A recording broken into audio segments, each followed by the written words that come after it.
Rav Yosef Zvi Rimon, thank you very much for joining me today on the Orthodox Conundrum podcast. Shalom, shalom uvracha. Today, we are going to discuss the issue of disagreement between various Jewish communities, both in Israel and abroad. One of the questions I've been thinking a lot about, Rav Rimon, is the definition of achdut, or unity. And I believe that too often people think that achdut means that everybody agrees, what we'd call groupthink. And I think that's incorrect. In fact, the parsha we read yesterday, Parshat Noach, Migdal Bavel, the Tower of Bavel, talks about the problems of a fascistic, everyone believing the same type of thing society. And that's not a good thing. In that case, and if I'm right, could be you disagree, what would you say is the definition of Jewish unity? It's a good question. Uh, First of all, we have to understand that for us, unity is critical. For every nation, to be in unity, it's important for everyone. Also for Goyim, everyone understands to be in unity gives you power. But we understand that we have more reasons for unity. So one reason is like all the world, you're in unity, you can work better. Uh, Another reason is that we are one family. We are really one family. We have the same, call it DNA. And one family knows that they are together, also if it's complicated, and also if sometimes they think differently. They understand that they are going to be together. You know, today, lots of people that get married, because they see the friends that 40, 50% are divorced. So to be a family, it's not something that you need to work on it. Okay, if it doesn't work, find someone else. When you understand that we are one family, understand we have to work. Also, if it will be difficult, we have to work to be together. The third reason is that we are the nation of Hashem. We are the nation of God. And we have the missions of Hashem. We have a mission, לתקן עולם ומלכות שדי. And as a nation of Hashem, we must be together. A fourth reason is Chazal tells us, Rabbi Shimon Bar Yochai, אילו הייתה נשמה אחת חסרה, if in Sinai, one soul wouldn't be there, לא הייתה שכינה יורדת על ההר. Shechina wouldn't appear in Sinai. We have to understand, if we are not in unity, Hashem is not with us. We need to be together. We need to be one family. Just when we are together, Hashem is with us. And all the war, I think, is because of this. And because the big argument, machloikes, before October 7, I believe that was one more moment of ברגע קטון עזבתיך, that Hashem says, okay, I disappear. I'm not here. בשצף קצף הסתרתי פניי ממך. I'm hiding. And when one moment Hashem is hiding from us, we can see what the terrorists can do. And in the same day of October 7, the biggest miracle we had, that 97% of Am Yisrael became again in unity. It's very important because what you asked is, first of all, we have to understand we must be in unity. We must, we agree, we don't agree, we must be in unity. We must be in unity as one family, as nation of Hashem, and as nation that wants connection with Hashem. We understand to be together, it's not just practical, it's basic. So now we have a reason to work on it. And you ask, what do you do? And this is a very big question. You can speak on unity and say, yes, unity is important, but what do you do when there are people that they want reform and other people that they don't want reform?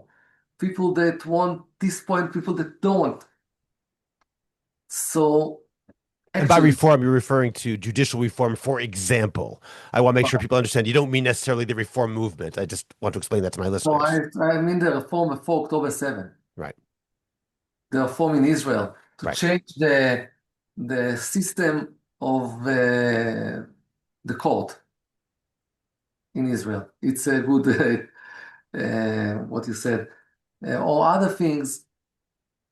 And I have to say, I think that the same rules that we would give a couple, we would give Klal Israel, we would give Am Israel. Every couple that gets married knows there are things, there will be things that they won't agree on them. When a couple doesn't know how to have discussion on something, it can destroy marriage. When they know how to do it correctly, it builds marriage. And I'll give a few rules, can speak on it a lot, but few rules. You know, usually when people they have an argument on something, what is the goal? What is the goal? What each one of them wants to achieve? The goal is to win. And in marriage, we know if one side is winning, both are losing. And the same thing in Am Israel. We are not trying to win, we are trying to build. And it's entirely different if you are trying to win or you are trying to build. When you are trying to win, you are ready to do everything till the other side will say, okay, you are right. When you are trying to build, you want both sides to be happy. When you are trying to win, usually you do not listen to the other side. You just think, what will be my answer? How will I respond? When you are trying to build, you are listening. It's very important for you to know what the other side thinks, what your wife thinks, what their husband thinks, what other people on this side. It's very important for you. When you know to listen really carefully, it shows that you care from the other side. You take seriously the other side, and like this, it's the first bridge to succeed to build together. Then let me ask you a question, and let's use the judicial reform as a specific example that we can use in order to try and examine this further. During the time that the current government was trying to push through judicial reform, and those who were opposed to it were demonstrating against it, what would you suggest that both sides should have done differently? If you say that's an example of a serious breach in unity that, in your opinion, actually led to October 7th in a direct way on a spiritual level, then what did both sides do that was wrong that led to that disunity, and what should they have done instead? So I think that both sides acted like a war.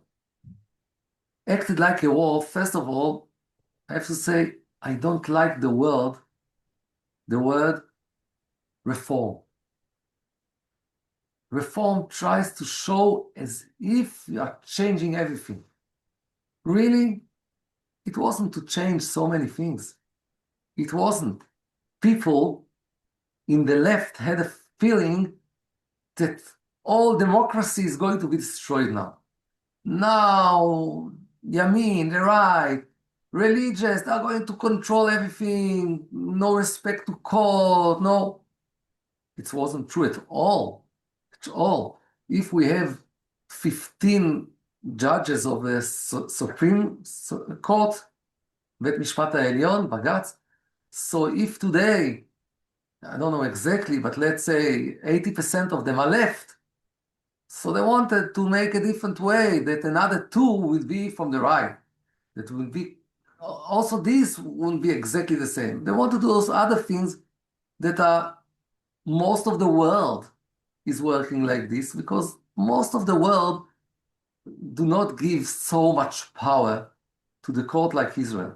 So it's not something that you say, okay, we don't have of course, we think that court is important. We think that democracy is important. But there are systems in the world, and maybe our system is not the best. Go see what's going on in the United States, see other places, and try to find the right thing that will be really the right thing for everyone. I explain a little more. What happens in Israel today is that court controls sometimes even the Knesset. That they can control the country. Maybe it's okay. But if it's okay, they should be elected like Knesset, because not everything is black and white. There are things that are changing following your ideology.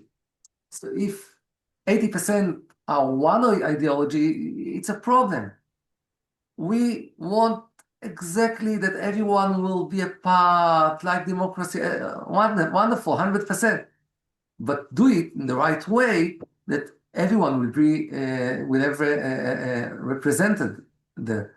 And I think that the Yamin, the right, spoke about reform and spoke sometimes very aggressive, that brought the other side also to fight again.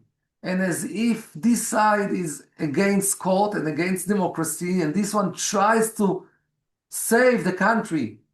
And I have to say, I had few times discussions before October the 7th with people from the left.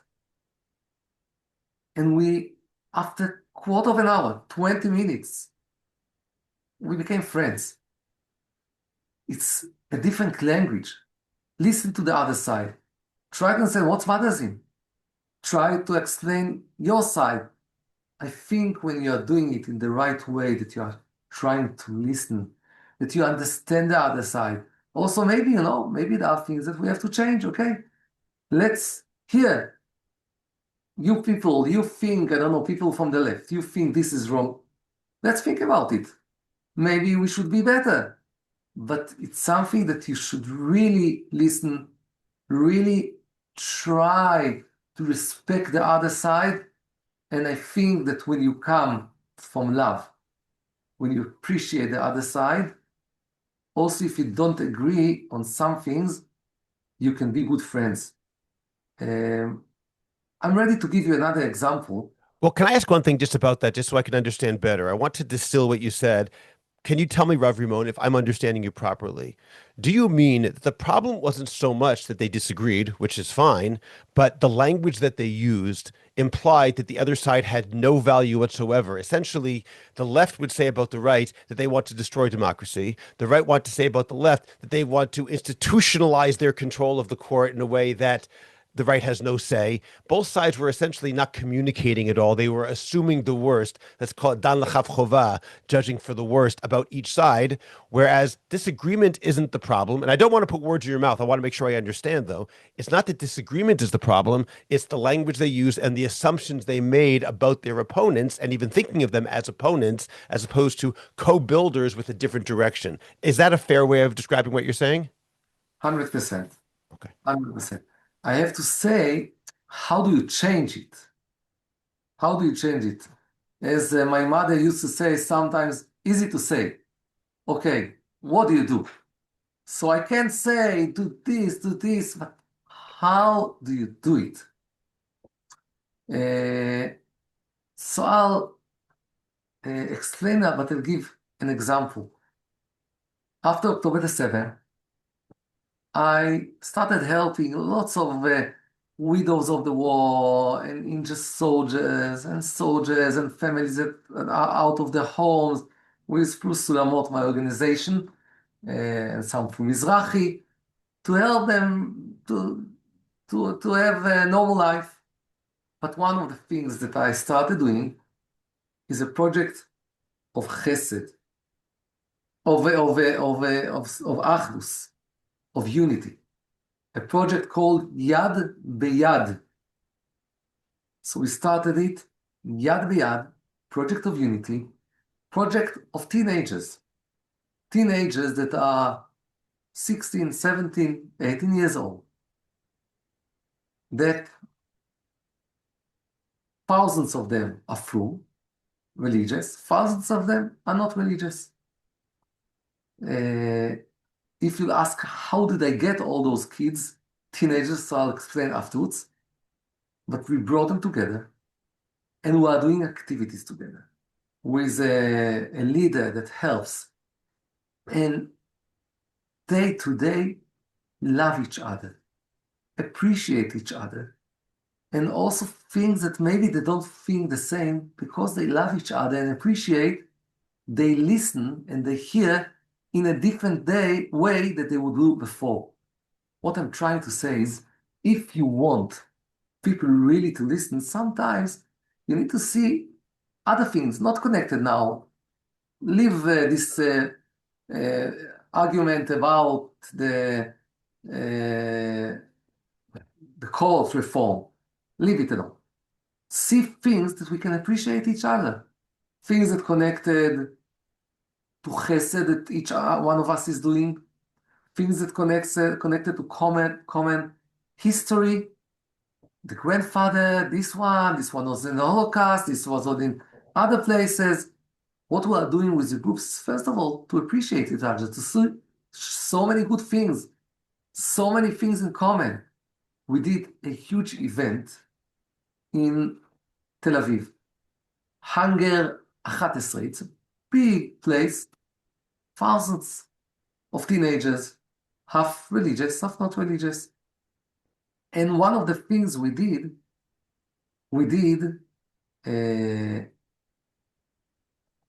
questions we gave everyone. It's called, I assume that you know, Kahoot, Yes. The that game. everyone can answer.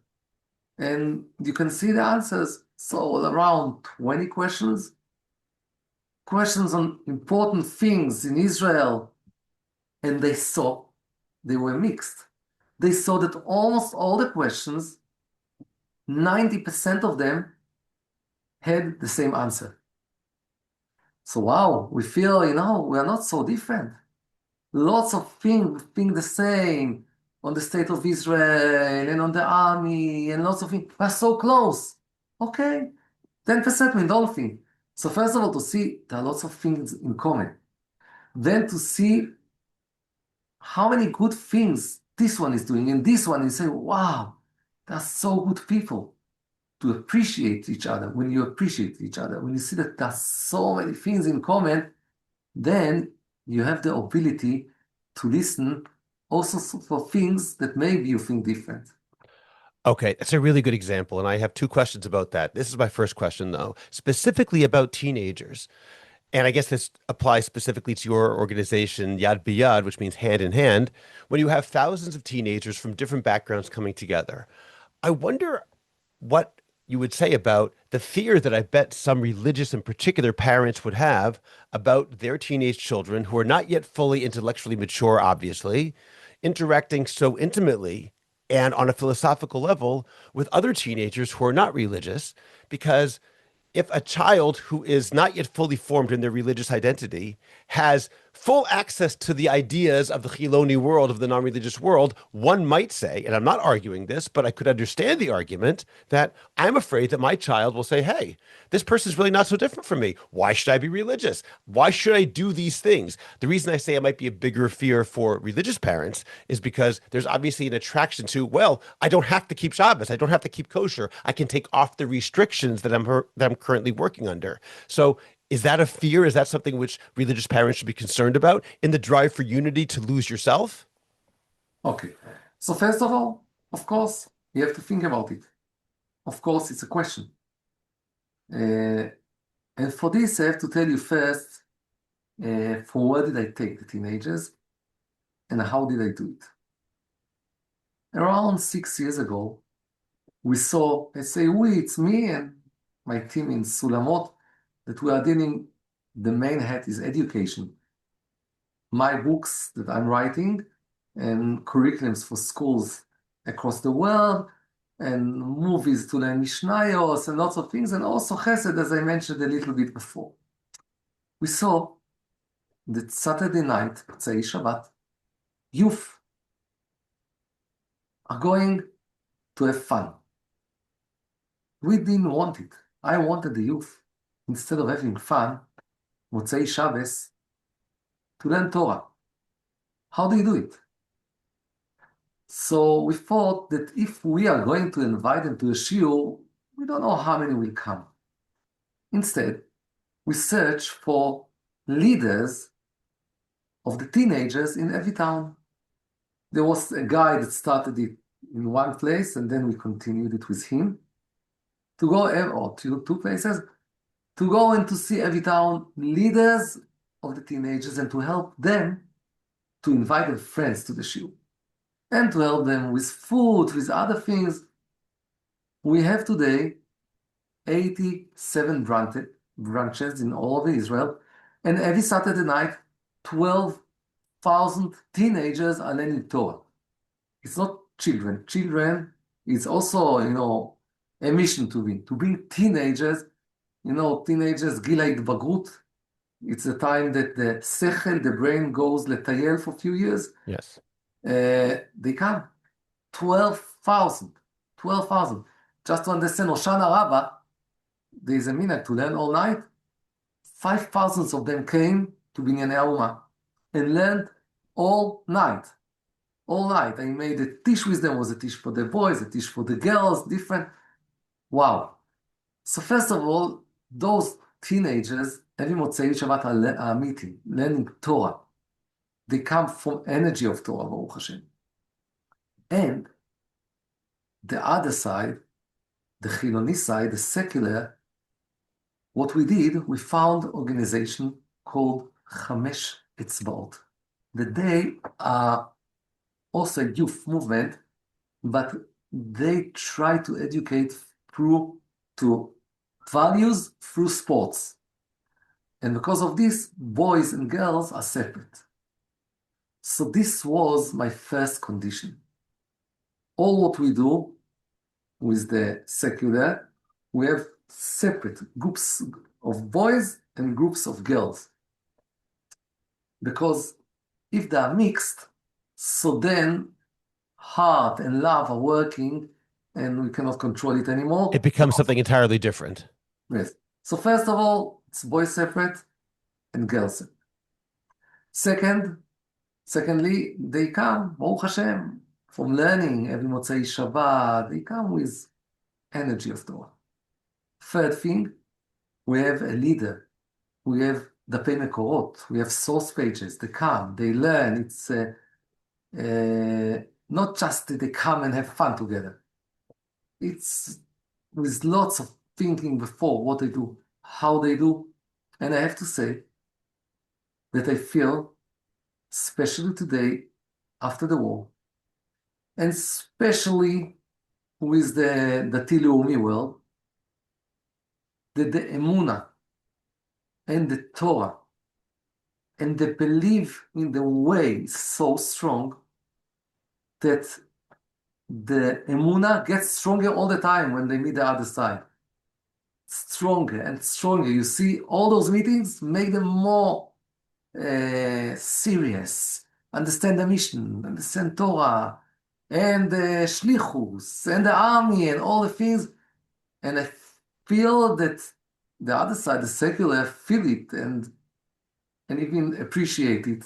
So I think that in our time and with our youth, it's exactly the opposite. It just brings them stronger in Emunah and not less. That's very interesting. It's very encouraging too. And that leads me to my second question. You just mentioned the army, and it's one thing to talk about how we should fix the court system, meaning should we do it in the way the left wants? Should we do it in the way the right wants, or not do it at all, perhaps is a better way of saying it according to the left. That's one thing when both sides are trying to say we want something fair and we have to assume the best about the others. When it gets to the Charedi world and its refusal, generally, to serve in Tzahal, in the IDF, we have an entirely different situation because people who do serve will often assume that the Charedi refusal to serve comes from a sense of selfishness. And even if that's not true, it's still, in practice, it comes out like that, that one side is doing the heavy lifting and the other side, whatever their logic, it might be good logic, Bottom line, only one side is putting their life on the line for the sake of Am Yisrael in Eretz Yisrael, and the other side simply isn't. That seems to me to be a much bigger issue and much more difficult to develop a sense of unity. I say this personally. I've had a very difficult time trying to understand and sympathize with the ultra Orthodox, the Charedi position. I have kids in the army myself, so it's not something which I naturally respect. So, how does one do that? How does one have dialogue when, in the end, I'm going to respect you for doing something which I think is ultimately selfish and terrible because it means that my kid has to do more and your kid doesn't have to do anything? How does one develop unity in that sense? Okay, so I'll try to explain. It's true that when you look, from outside, you say there's a group of parasites. They don't care, they don't do anything, and other people are doing everything for them. Uh, so I have to say a few things. First of all, we believe that physical and spiritual go together, that it's one world. The Ramban al Torah speaks about Olam Haba. How is it? There's no mention of Olam Haba in all Torah. Just, you can find a clue here, a clue there. And Ramban says, Olam Haba, it's not something so chidush. It's not something that new. This is simple. It's pashut. It's simple that when you are doing spiritual work, you'll have spiritual reward. That your soul, when it's connected to the body and it's still uh, connected to Hashem, when you die and you have just soul, so your soul just will be connected to Hashem. This is simple. Ramban says the special thing that the Torah teaches us, that spiritual affects physical.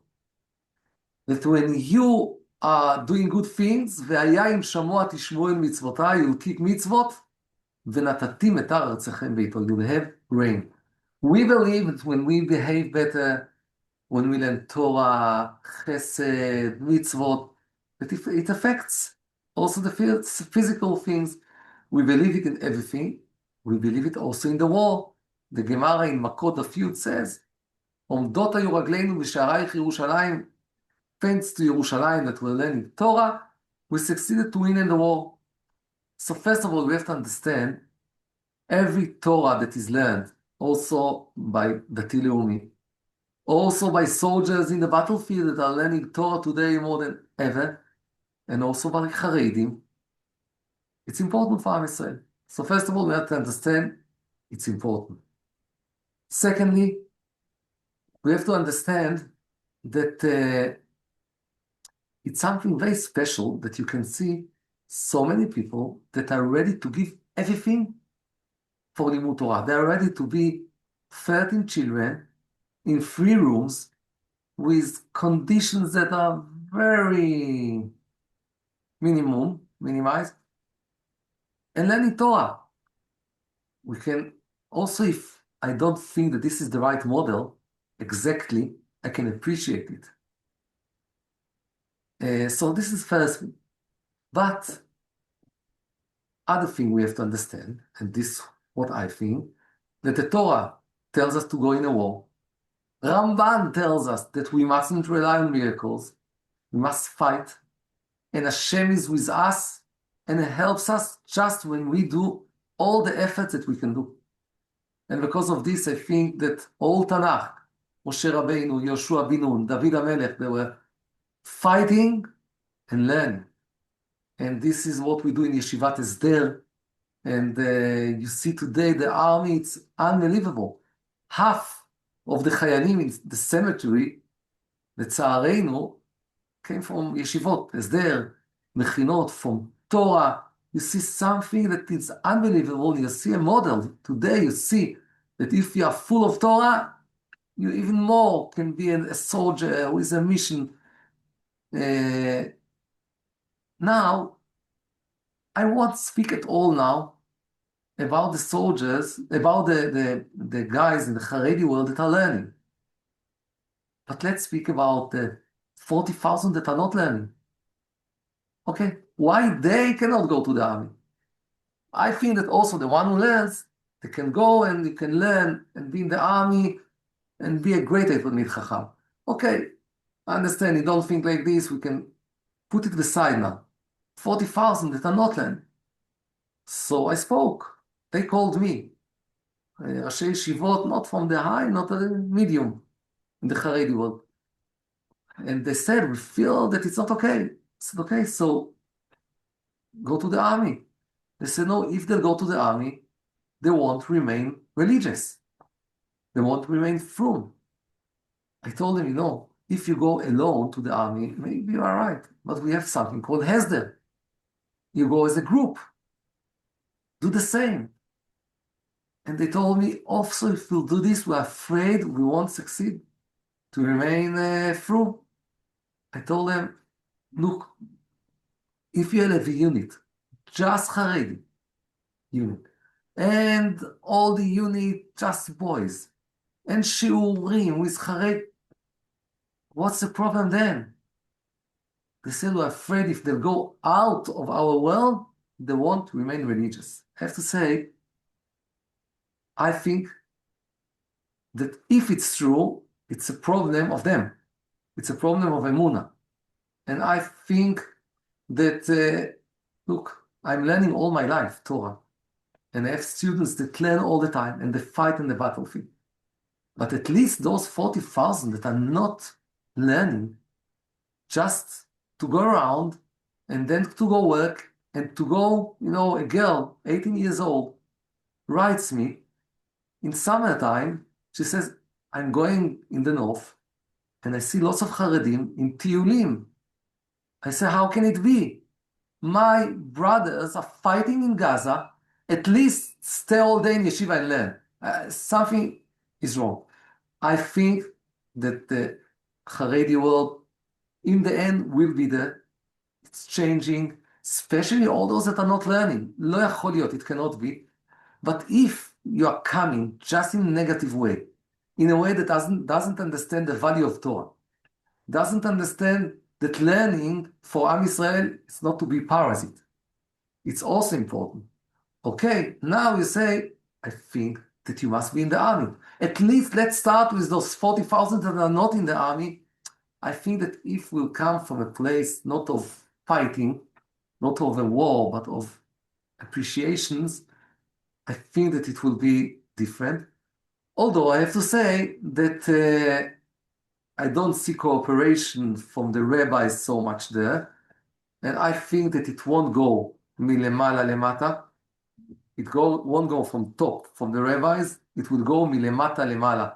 It will go from more and more Haredim that understand we must be in the army.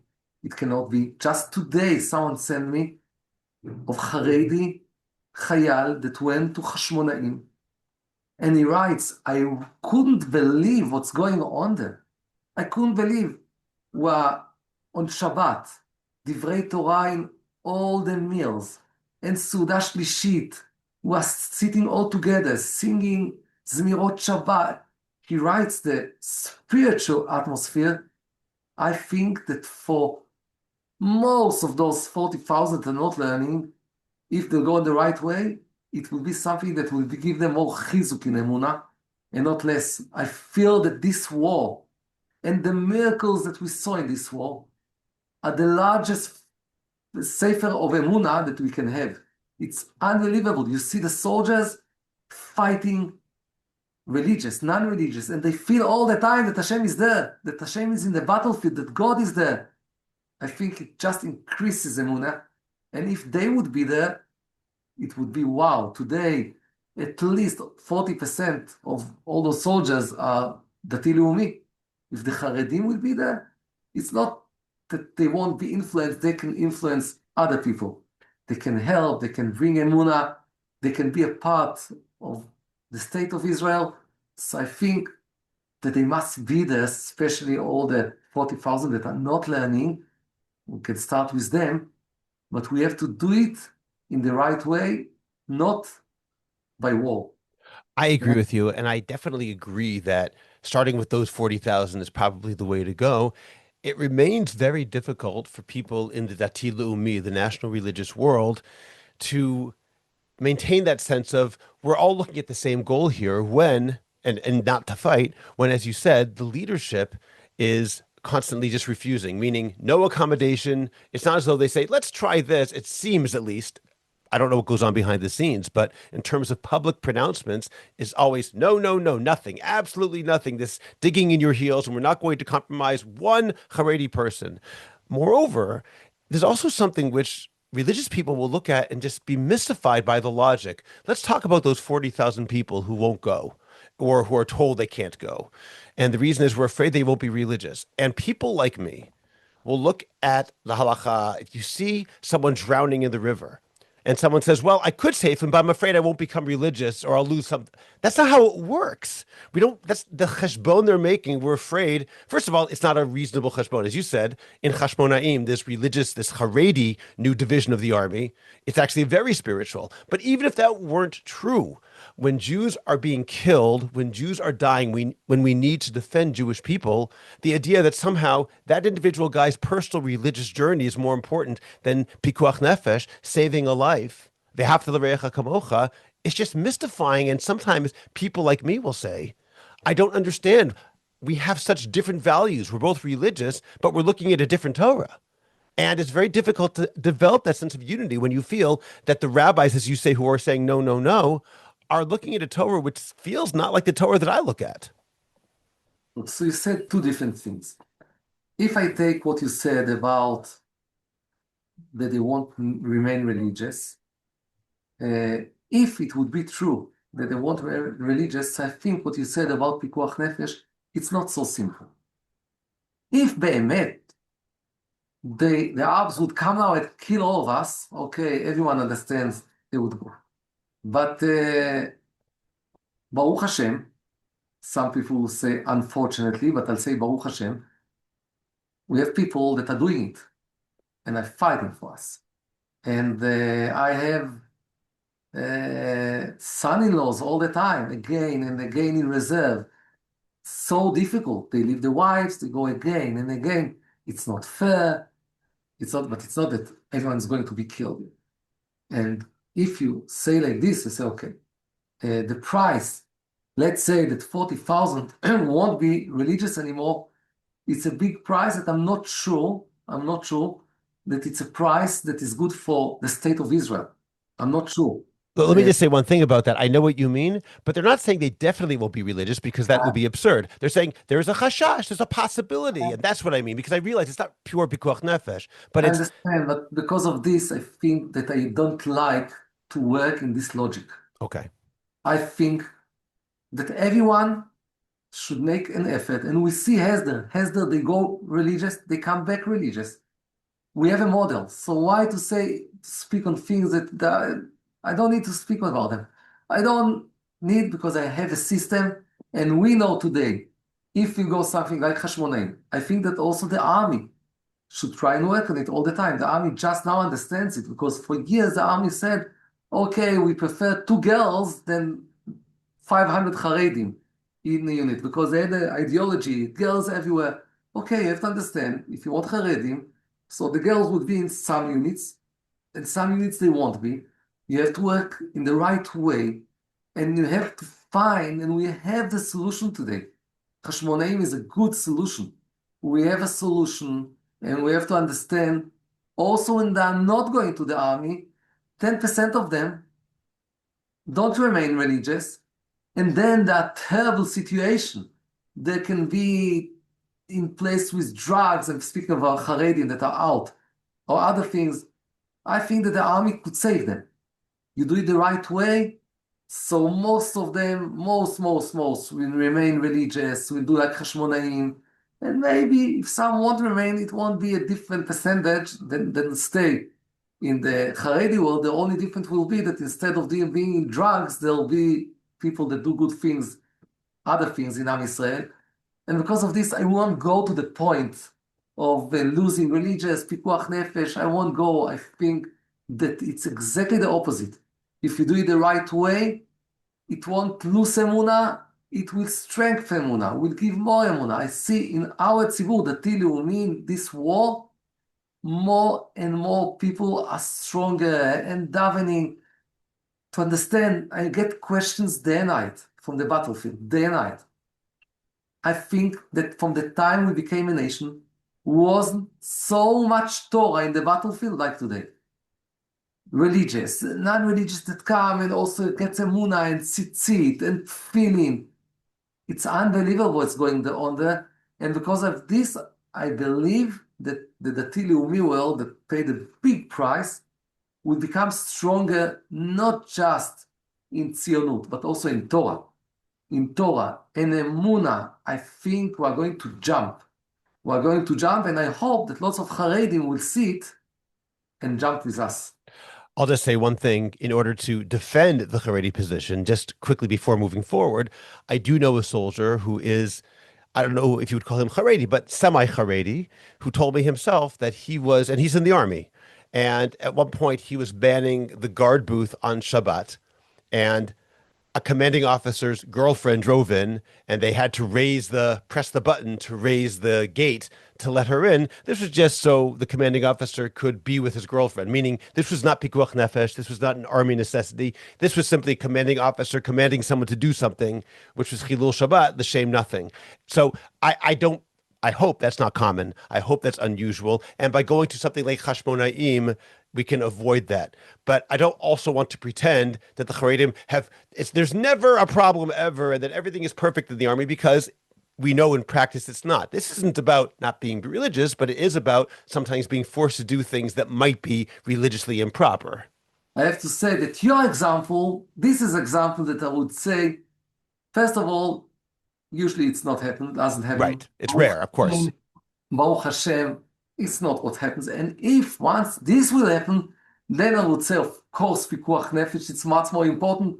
Also, if something like this are opening a gate that it's isur derabanan will happen by mistake, it's not proportional at all. So if what you said before, I didn't agree, on this I would agree, but I have to say that if they would be strong enough and they would be prepared like we prepared the Hesder guys, so this soldier would be strong enough to say to this commander, I cannot open a gate on Shabbat. If you want, open it by yourself. And this commander would get out of his jeep, would open for his girlfriend, and the Frum guy wouldn't do it at all. So we direct them. Usually it shouldn't happen because it's against the law of the army.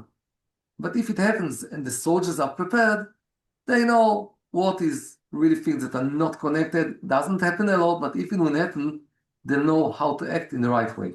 Okay, thank you for that. Let's move off the army and speak instead about the non-religious, the Chiloni population here in Israel, or frankly anywhere.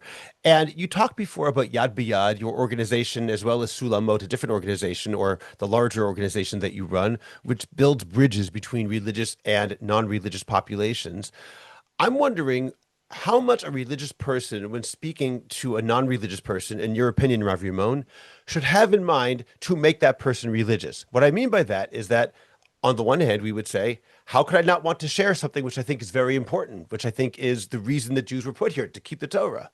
Or am I not being respectful? By so doing, I'm being condescending, and I'm not really meeting them ba'asher husham, where that person is. If I really want to be respectful, I say, you are who you are, I am who I am, and we're going to talk without trying to convince each other of anything or not trying to change each other. If secretly I'm trying to make him religious, is that going to undermine that? So what should be our attitude when meeting together in these forums with non-religious Jews? Okay. So first of all, of course, every one of us that loves someone wants him to have the best. And we know that for a Yid to keep Torah and mitzvot, to be close to Hashem, this is the best thing. And if we wouldn't have a very strong feeling that we want all of them to be religious and frum, it means that we don't love them. So of course, we love them. We love every Jewish, every Yidden, if he's secular, religious, and because we love him, of course, we want him to be frum. But on the other hand, when we are together, our goal is first of all to love him. Rav Tzvi Yehuda, the son of Rav Kook, says, in פרקי אבות, he says, הווי מתלמידיו של אהרון, אוהב שלום ורודף שלום, אוהב את הבריות ומקרבן לתורה. It says you should be from the Talmidim, the students of Aaron HaKohen, that loved Am Yisrael, אוהב את הבריות, love the people, ומקרבן לתורה, and bring them close to Torah. הרב צבי יהודה says, he doesn't say, אוהב את הבריות כדי לקרבן לתורה. You are not loving them because you want them to be close to Torah. You love them. Love them. Of course you want them to be close to Torah. But our goal is to love. Rav Kook was admired when he was young by the Ritbaz, Mislutsk, that afterwards came to Israel, to Tzfat.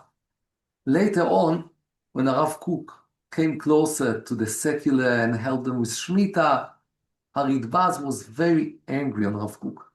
And he writes to Rav Kook, how can it be that you get close to those people, that they think that you are like them, although they are secular, they are far away? And Rav Kook tells him, you have to know, they know that ideology was far away from each other. אבל הם מוכרחים להודות, I have to admit, שברוך השם, אני מלא בכל קרבי באהבת ישראל. They have to admit that I'm full with love for them.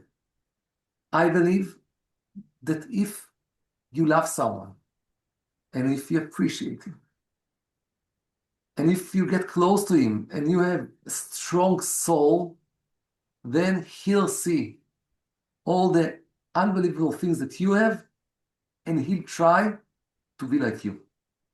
So, of course, we want everyone to come religious, from, of course.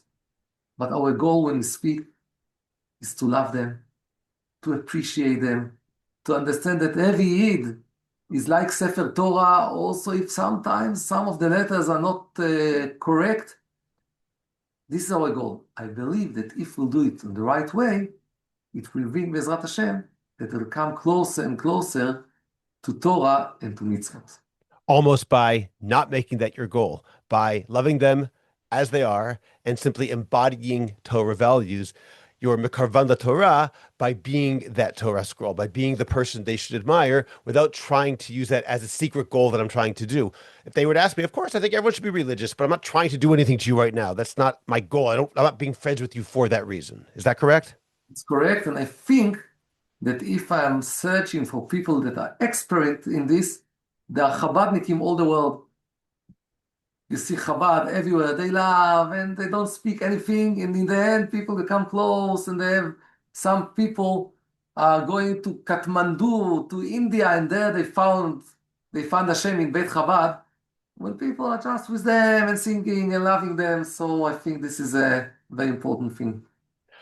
I also want to ask you about the idea of segregated neighborhoods. I'm talking about segregated by religious type.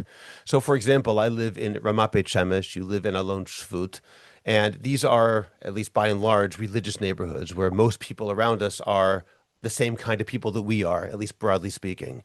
Some people think that's a negative because we should try, maybe it's not only to influence other people, but it's insulating ourselves from the positive that we can get from others who are from different communities, and we're insulating them from the positive that we can give them.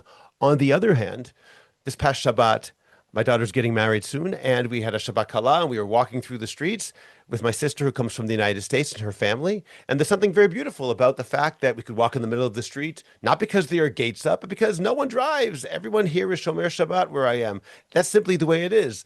So how do we balance that? This idea, this desire to be with people who share your values and who can create an avirah, an atmosphere that makes you feel that sense, I can even say the divine presence on a day like Shabbat, versus the importance of true ahava means that I love religious Jews and I love non-religious Jews. We should all live together.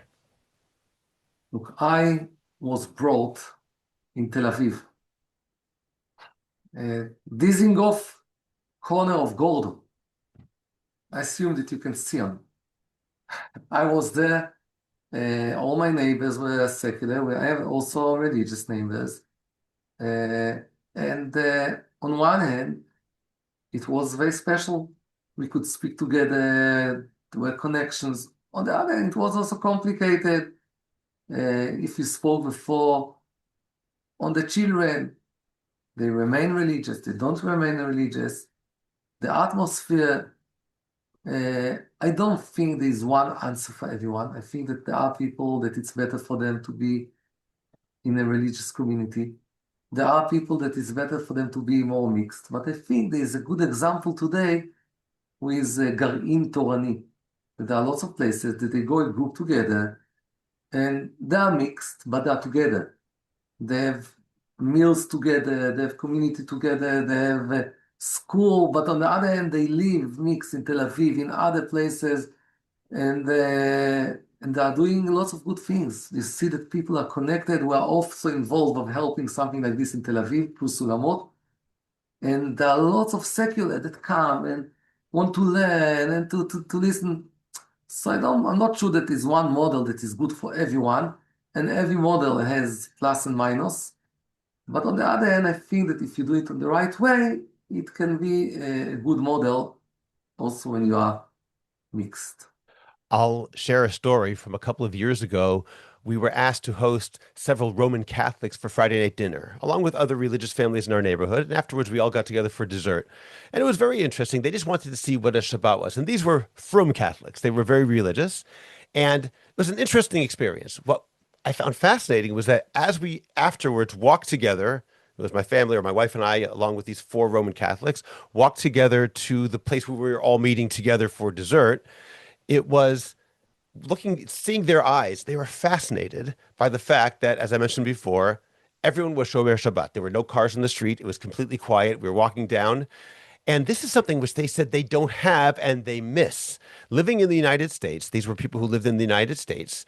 And because they have no isur, no prohibition of driving at any time, therefore they don't have to live near other Roman Catholics. They don't have to live near a house of worship.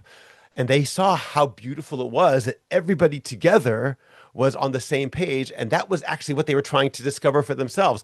How can we approximate this ourselves? How can we create communities like an Orthodox Jewish community, in this case, in Ramat Beit Shemesh Aleph, where everyone around us, or at least a good proportion of the people around us, are also like us? Because right now, they might be the only religious family, religious Catholics, in their area. So we have to understand the positives as well as the negatives when we're living in these special communities. Right, I agree. I agree. There are lots of good things, and we have to find a way sometimes to. This is a good model. We need other models, and also, today there are lots of people that are secular that are getting closer. It's first time in the last 250 years. Always there are people that are living Torah and people that are chozrim b'tshuva. But all the 250 years, more people are living than coming back. From the beginning of the war, it's the opposite. More people are coming back. You see Tel Aviv today. Slichot, teenagers, 15, 16 years old, thousands of them are in all shuls, saying slichot every night. So something happens. And I think that this light that you spoke about will grow and grow to more and more places that today they look far away, but we believe that every Yid has the Kedusha inside, and I feel that we are in Geula, in redemption time. And after this war, also Emuna, and also unity, and also lots of other things are going to be larger and better all the time. We are another step of Geula, of Mashiach after this war. We had terrible things, but we saw miracles. We saw Am Yisrael. We discovered a whole generation, hundreds of thousands that are ready to fight, to risk their life, to do everything for Am Yisrael. We didn't have something like this for thousands of years. So something is happening, and I'm sure that we'll see a change in all those areas, also of unity, also of Emunah and Torah, Bezrat Hashem. Okay, Rav Rimon, I know that we're almost done, but I want to go back to the very beginning. And after everything we discussed, it's been very enlightening and I really do appreciate it. I want to go back to my first question. Given everything we've said, could you define Jewish unity as best as you can? What does it mean when we say we are unified? Given that we're not trying to change everybody, given that we're not trying to say only one side is right, we have to build as opposed to simply win. So, what is Jewish unity? Okay. So, because your daughter is getting married in 2 days, right? That's correct. So, I'll give 3 tips quickly that I give every couple. I won't do it long because I sit with them for an hour and I'm going to do it in 2 minutes. And I think this is what I want from a couple, and this is what I want from Am Israel. 3 things that I think every couple should see and take care, and also Am Israel. First rule, the Torah says in Parashat Kedoshim, "Lo tisna et achicha bilvavecha." You mustn't hate your friend in your heart.